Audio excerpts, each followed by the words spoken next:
এই, আমাদের ঘরে চুরি করার সাহস কি করে হলো? রাজীব ওয়েট, তোমার নাম কি? শিবা। তুমি পাশেই থাকো তো? হ্যাঁ আঙ্কেল। আমি জানতাম রুবিক কিউব মিসিং আছে, এটাও জানতাম যে ওটা তুমি চুরি না করেছো। Uncle, I am sorry. আপনি রোজ ওকে নতুন কিছু শেখান, আমার খুব ভালো লাগে। আমি রোজ এসে দেখি, শেখার জন্যই কিউবটা নিয়েছিলাম। এটা তোমার কাছে রাখো। না না আঙ্কেল, আমি এটা সলভ করে ফেলেছি, শুধু আমার বাবাকে বলবেন না। তুমি শিখে ফেলেছো?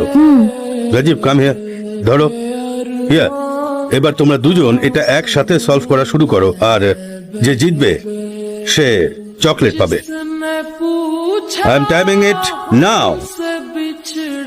আমার হয়ে গেছে ড্যাড। 53 সেকেন্ডস। ইয়েস, প্রথমে আমি 62 সেকেন্ডে করেছিলাম, এখন আমি 9 সেকেন্ড তাড়াতাড়ি আই এম করেছি। সরি রাজীব, শিবা তোমার আগেই সলভ করে ফেলেছিল। 45 সেকেন্ডস।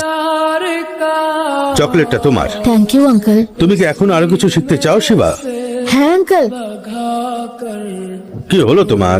এটা ঠিক নয়, আমার তোমার ট্রেনিং এর কোনো দরকার নেই। রাজীব, হোয়াটস ইউর আমি প্রবলেম? 1 মিনিটের মধ্যে সলভ করেছিলাম, কিন্তু তুমি আমার প্রশংসা করলে না, চকলেট ওকে দিয়ে দিলে। ওকে যাওয়ার জন্য বলো, আমি তোমার ছেলে, এখন অবধি তুমি আমাকেই শিখিয়েছো। আমি যা কিছু করি তোমার ভালোর জন্যই করি।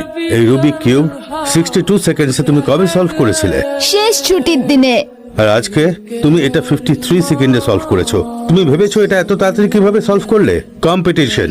এতদিন ধরে তোমার একা ট্রেনিং চলছিল, কিন্তু যখন তোমার কম্পিটিশনের মুখোমুখি হতে হলো, তুমি জানো তো তোমার আরো ভালো করার ইচ্ছা হচ্ছিল। কিন্তু ড্যাড, লিসেন টু মি, যখন আমি সার্ভিসে ছিলাম ওরা আমায় 13 বার মারার চেষ্টা করেছে। I got a bullet here. ওরা সফল হয়েছিল। আজও আমায় মারার হুমকি আসতে থাকে, তাই আমি সবসময় অ্যালার্ট থাকি। কারণ যারা আমাকে মারতে চায়, হতে পারে ওরা আমাদের থেকে বেশি চালাক, আমার থেকে বেশি ক্ষমতাবান। একদিন যখন তুমি পুলিশ ফোর্স জয়েন করবে, আর তোমার শত্রু যদি শিবার মতো হয়, তুমি কি ওর কাছে কাঁদতে কাঁদতে যাবে, না দোস্তুর মতো লড়াই করে জিতবে? হ্যাঁ আমি তার মোকাবিলা করব। That's my boy. এই রাজীব, এখানে এসো। এই নাও, তুমিও খাও। Rajiv, give it back, give it back.